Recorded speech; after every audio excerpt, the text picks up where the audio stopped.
Hey everyone!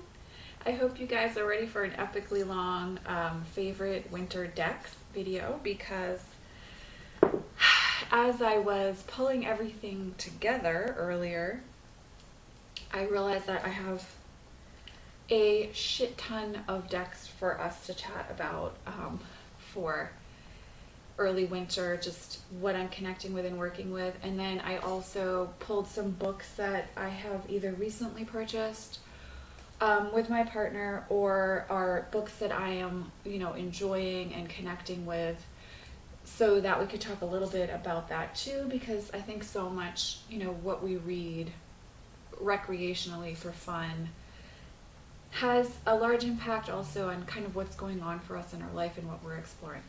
So we will need tea for this. And we will pause and take the tea break.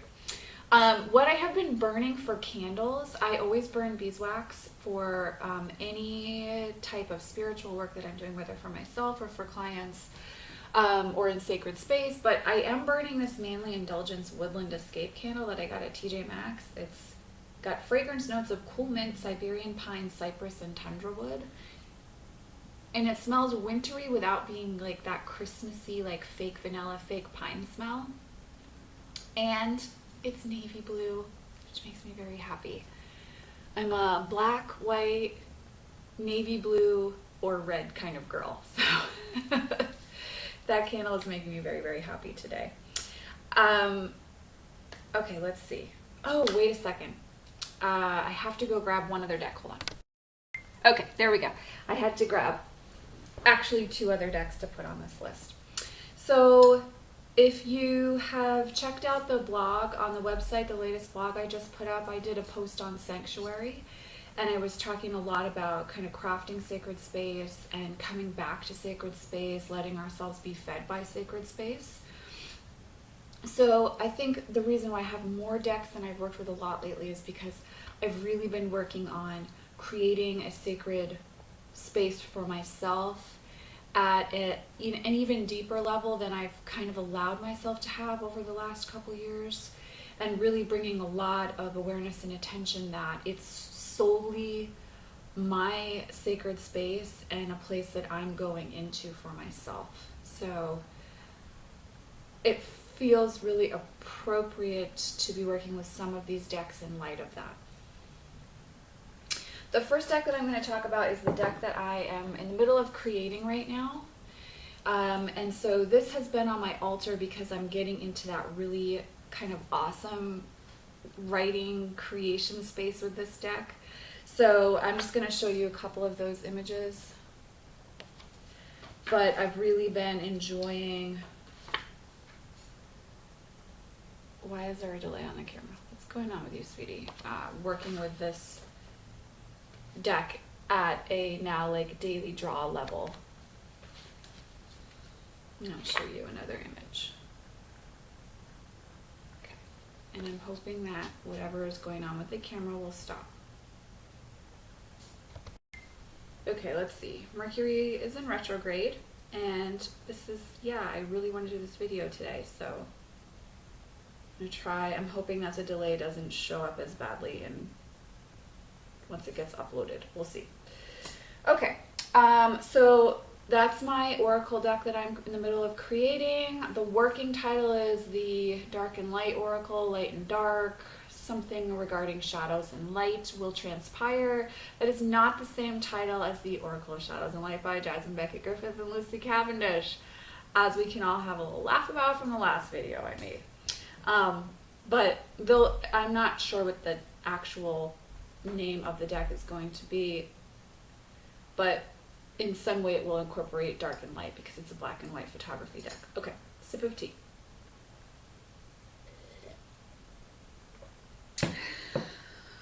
I have not worked with my Isis Oracle in quite some time, and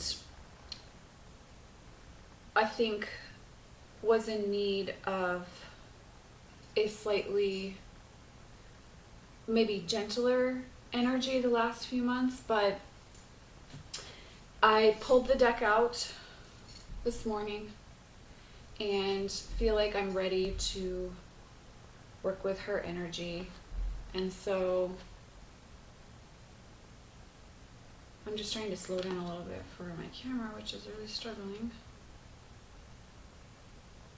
So yeah, I mean, this deck is pretty, well, it's very spot on, but it's also pretty clear about the messages it's giving you. And we all know when we're in a space where we need something softer and we're not maybe quite ready to look at things we need to look at, confront things we need to confront, or deal with something in our life, and we know it's coming, but we're just not quite there yet. And so for me, over fall into winter, there were some pieces in my personal life that I wasn't quite ready to go there, even though I was going there with another big piece. So I wasn't really ready for the Isis Oracle to give me the messages that she's needed to about these pieces, and now I do feel ready to connect with her and listen to her. And so the Isis Oracle is on my winter list this year for that reason. There's so many like awesome decks I can't even. The Goddesses and Sirens and the Gods and Titans deck, I'm actually gonna do a video on this soon, talking about working with our guides and how essential that's been on my path, but how I'm really seeing for my clients lately that the guides are wanting to work consciously. And if we can kind of push past the mental barriers we might have around that, there's a real opportunity for a lot of beautiful things to happen on our spiritual path. And so Goddesses and Sirens, Gods and Titans, I've been using a lot more for my clients over the last couple weeks especially, and I feel like personally pulling that energy in and using these two decks to do that. The myth of Persephone I've really been feeling that call the last 2 days to walk back into that. And in fact, for my altar, I have some prayer beads from Power Femme for Mary Magdalene, but for some reason they really line up with Persephone for me as well, the Magdalene and Persephone. So anyhow, that was a long way to say Goddesses and Sirens and Gods and Titans decks are out on the big altars for December and January, and probably into February, but I'm looking at early winter. Although we have so much snow here, it's like, it feels like it's January. It's literally as cold as it is in January here. So I feel like we went from this really sexy, moody fall to the middle of winter. Like, we didn't have a nice segue into that. We just got smashed into heavy, serious winter. So there's Rhiannon. I love that image so much. So that's Goddesses and Sirens by Stacey DeMarco. And this is Gods and Titans by Stacey DeMarco as well.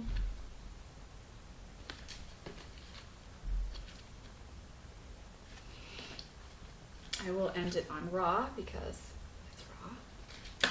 So there are those two. The Marielle Tarot, because I am in more of a kick my butt energy with the universe. Like, I'm ready, I'm back in the fold, I'm ready for the shadow work. Yeah, so I'm just gonna put my glasses on for 1 sec. Marielle is a very nuanced deck, as you guys know.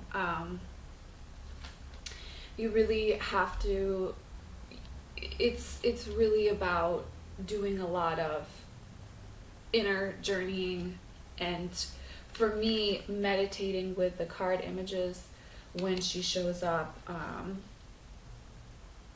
And I cannot for the life of me find this guidebook anywhere. And I'm really struggling with, you know, is it a message that I don't need the guidebook right now? Or is it time for me to purchase a new copy and actually get the guidebook again? Because there's so much that she talks about in the artwork. You just get such another plethora of knowledge to an understanding of why the images are the way that they are.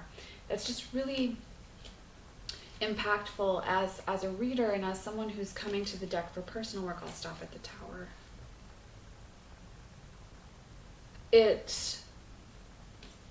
I don't know, I really cherish this guidebook, so it kind of breaks my heart that I don't have the guidebook right now, and yet I'm trying to be okay with that, so I'm in this weird space with that. But the Marielle is definitely one I'll be working with in the month of December. I just pulled her and the Isis Oracle out, and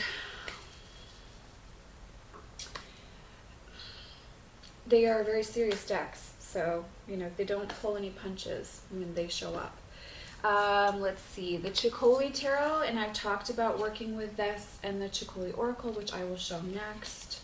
I have also felt to be very important for the winter, for doing shadow work, for telling story, and through the telling of story via journaling for me, understanding aspects of the self, and this deck really, really just so powerfully affords you, there's the Hierophant, an opportunity for that in a really exciting way.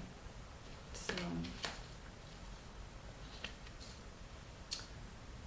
Five of Pentacles.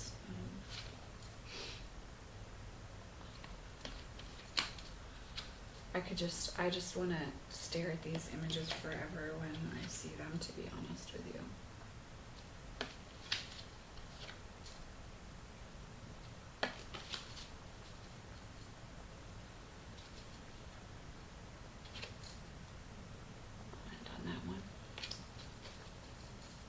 So this tarot is more of a riddle, more of a mystery. You have to go into the images, but not as, I feel like when I approach the Marielle, I'm a student. I feel like when I work with the Chicoli, I am solving a puzzle, if that makes sense. So here's the Chicoli Oracle. Now the Oracle does feel different. A bigger card size, which is awesome, and I wish they would do this size for the tarot deck. It's still a puzzle, but it feels a bit gentler to me. Like, we're going to give you a little bit more of a roadmap than we did with the tarot.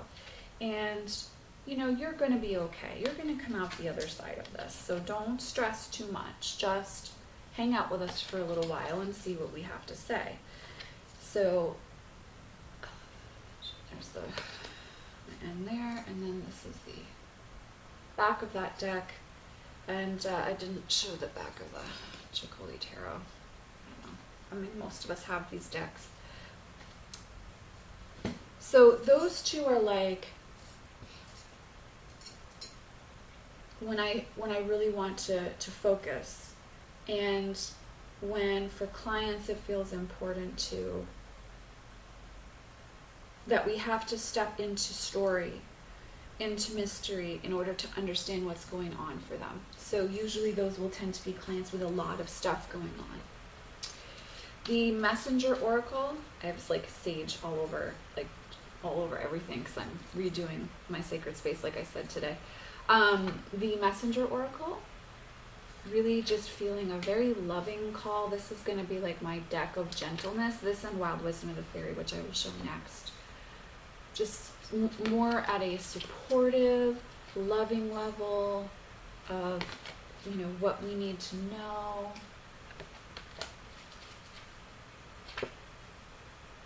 And I mean, we all love this deck, you know, it's just perfection. You know, and I use the guidebook, and then there are many times when I just let the cards talk to me too. I stop and enter the cave.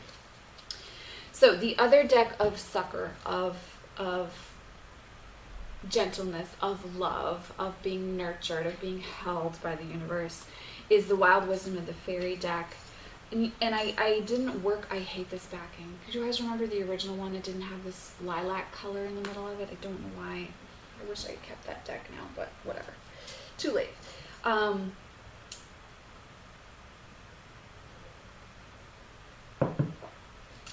I didn't work with this deck for a couple years.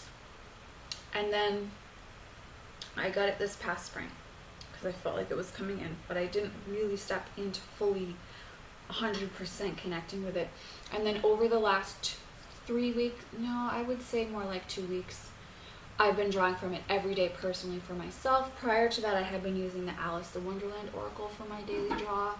So my personal daily draw is my time for me. It's when I take a few minutes and journal and I sit with the message and I try to have connection and understanding of where I am for the day, what needs to happen throughout the day for me. So Wild Wisdom of the Fairy is that very honest deck, much like the Isis Oracle, but in a loving way. The message is given, not that the Isis Oracle isn't loving, because it is, you guys know it's like my second favorite deck of all time, but this is just a little gentler. You feel sometimes less like kapow in the face and more like, and think about this.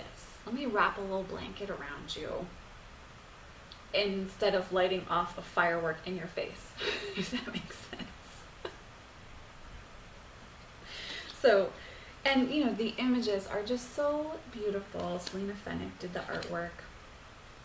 Just so lovely, and connecting with that fae energy in a less in your face way than, say, the Fairies Oracle. Wild Wisdom of the Fairies is a great deck to work with for that. Like I said, a gentler but no less clear. It's still honest, it's still up front. It's just a little more like a blanket folded over the shoulders, wrapped around you, than, well, guess what, here you go.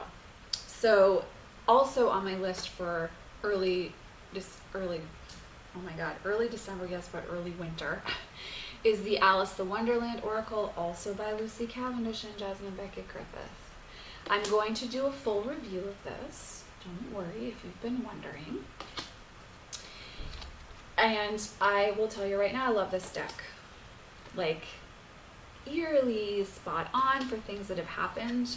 When I draw different, I love this image, when I draw different cards from this deck, like eerily spot on to the point where I'm like, hold on a second, I gotta go back to that card at the end of the day, you know, and like do a regroup and a recheck, like, oh my god, it really was that up front.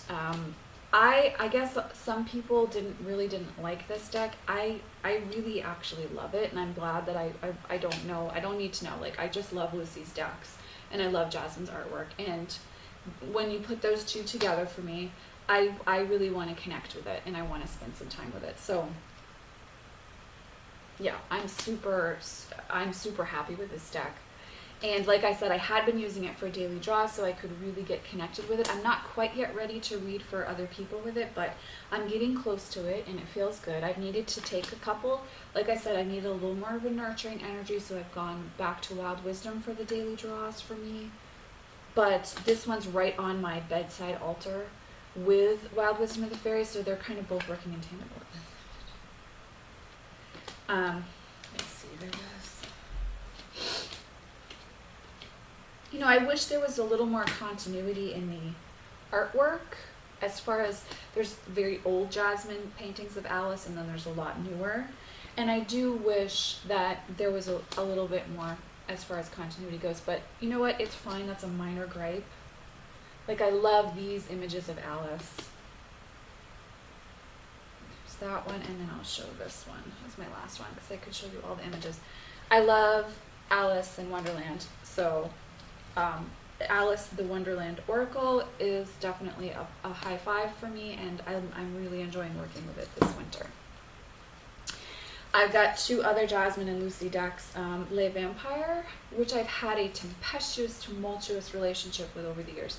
I love this deck, and then I feel disappointed in this deck, and then I love this deck, and I feel disappointed in this deck. And primarily now, as enough time has gone by, I use it just for shadow work. So especially for clients, whenever we're going to look at shadow stuff, if you've purchased a reading over the last month or seen me in person, we've used this deck for shadow aspect. It's really, really spot on for that. As far as like just a general daily, sometimes I struggle with it for just a general daily draw, so I don't typically use it that much for that. If I have questions about my connection with other people and like, what am I not seeing? What am I not seeing here that's leading to an issue in communication, etc., etc., This deck does help with that too. So you might find if you have it and you haven't really pulled it out and used it in a while, you might like to give it a try for that. But primarily for shadow work, and this is the Lay Vampire Oracle. And then Oracle of the Shapeshifters still going strong with this, although I did take a break from it for a few weeks at the beginning of November. She's back pretty strong over this last week. It's what is it today? It's Wednesday the 28th as I'm recording this. So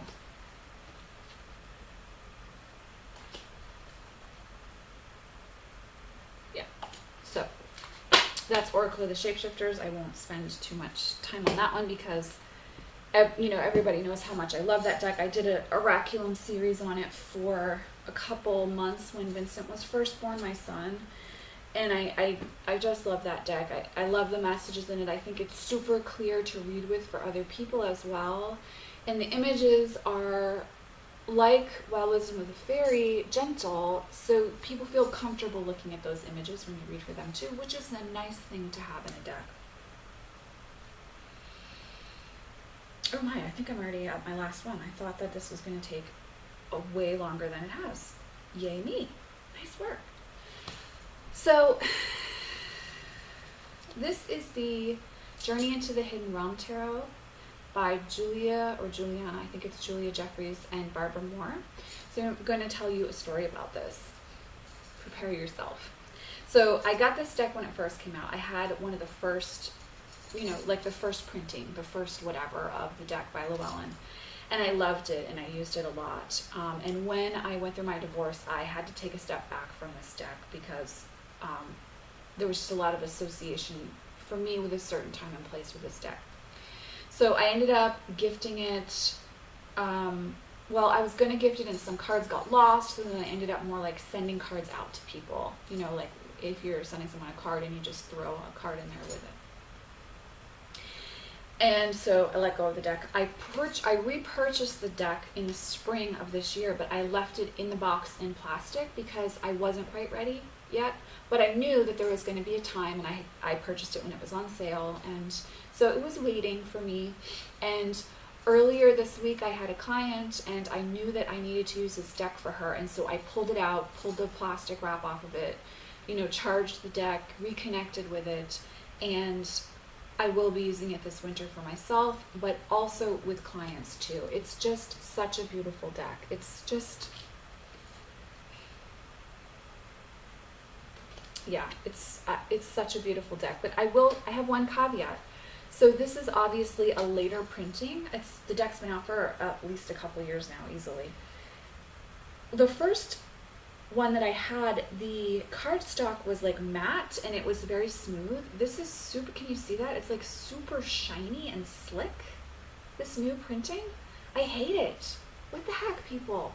I don't know. I wish that people that mass produce decks would listen to those of us who read and who purchase multiple decks, because the matte soft feel with a slightly thicker cardstock in this is so much better of an option than whatever this is that they have put on this deck. I am so disappointed in the quality of the cards. But the images, the deck itself does not disappoint. This is a deck that's very beautifully fae, very true to the intention that they both had. I mean, this deck is just magnificent. And reading with it, oh, it's gorgeous. It's just so lovely, and so many of us love this deck, and I'm very thankful to be working with it again. In that latest blog post on Sanctuary, I talk about the Lovers card in here, so let me just pull that out. I didn't attach a photo in the blog post because, I don't know, I felt like I wanted you to have your own idea if you don't know the image of the Lovers. But there's the actual image. Isn't that gorgeous? This deck is just so beautiful. So I'm very happy to be working with this deck again for the winter, and I have a feeling that's the backing. It's one of my favorite backings of all time. I'm very excited to be able to connect with it again, and work with it and let the relationship be new and not necessarily have some of the associations that it used to have at a personal level for me, with some sadness. So I'm really happy to be working with that again. A little bit, I don't know why, but I just pulled this out, so I'll talk about this really quick too. Also, Myths and Mermaids.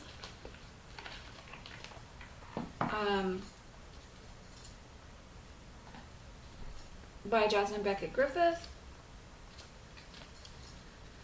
For some reason, I don't know, I've really been feeling more connected to woods than ocean, but I pulled this one out this morning too and was like, I think I need to spend a little time with her.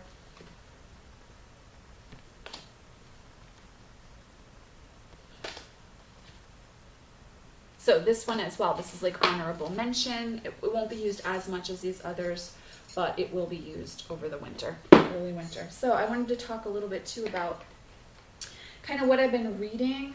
Where did I just put this? Where did I put the top of it? Let's see. So Nick and I, that's my partner, we went to the bookstore recently and we saw this book.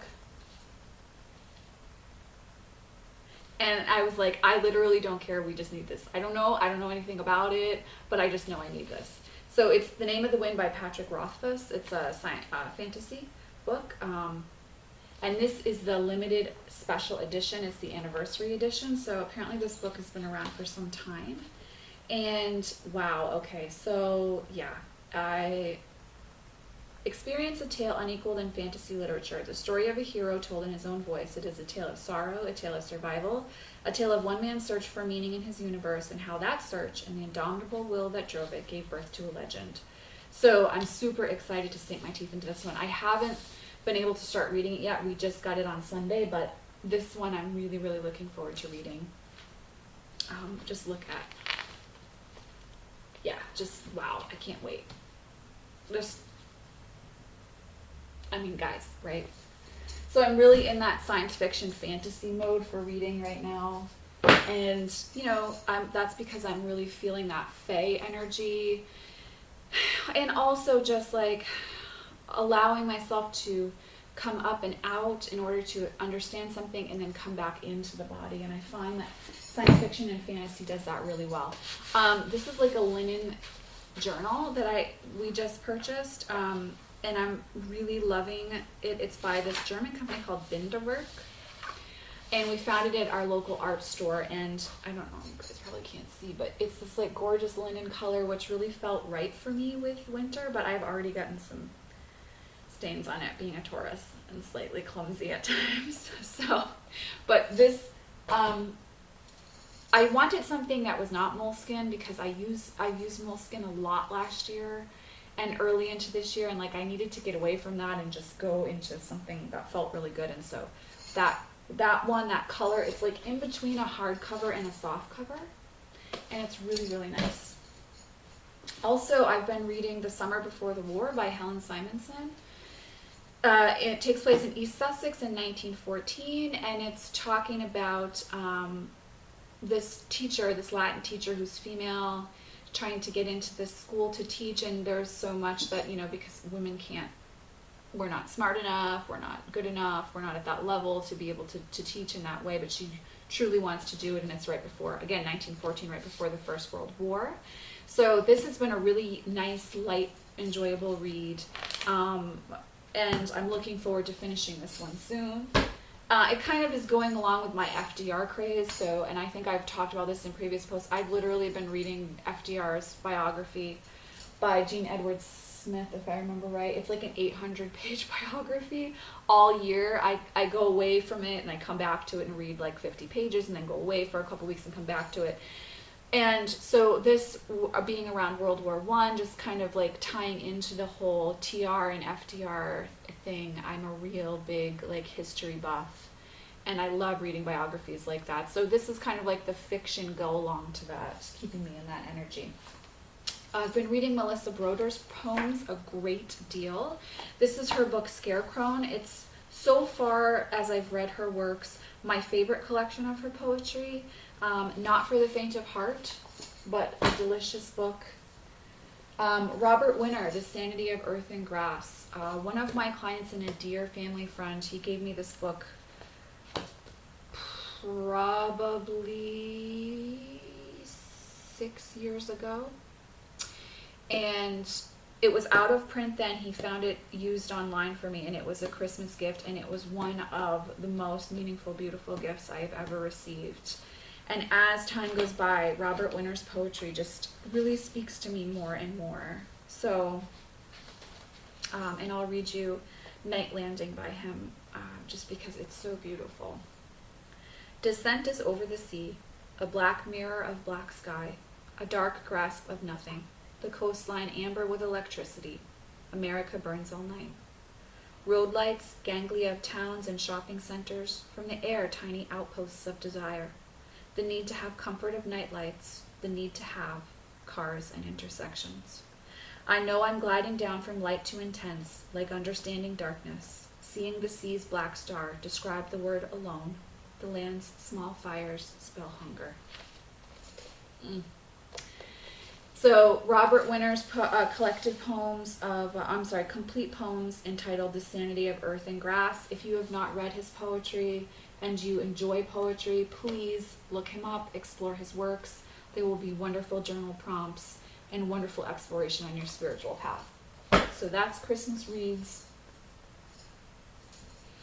Did I do everything? Vincent is totally joining me in the enjoyment of coloring this Christmas, and he has asked for a Christmas coloring book for us all to color together, which is not necessarily my thing, but we're going with it. So we did purchase Johanna Basford's Johanna's Christmas, which is in the other room. I'm not going to get up and get it right now because it's like just a basic Christmas coloring book, but I'm intrigued to see what doing that with him will be like this year, exploring the more Christmas aspect. I tend to really just focus on Yule, and the Christmas part is more exchanging of gifts as a family, and it's just bringing that joy in for Vincent too on his path.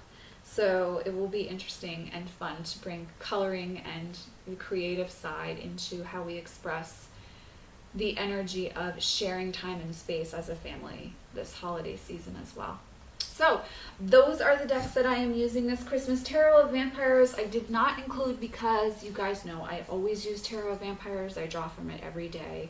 So that deck is always on my list. But these decks are more about the level of work and connection that I'm putting into my deck work for the holiday season, for early Christmas, for December and January. And I'm really excited to connect with some of these because it's been a while since I've worked with a few of them, so I'm really enjoying that. I hope you're all doing well. I hope you enjoyed this video. I know it's my most requested video of all time, so I try to post them seasonally for you guys. I will see you in the next video, and as always, I am sending you much love and many blessings. Take care, guys. Bye.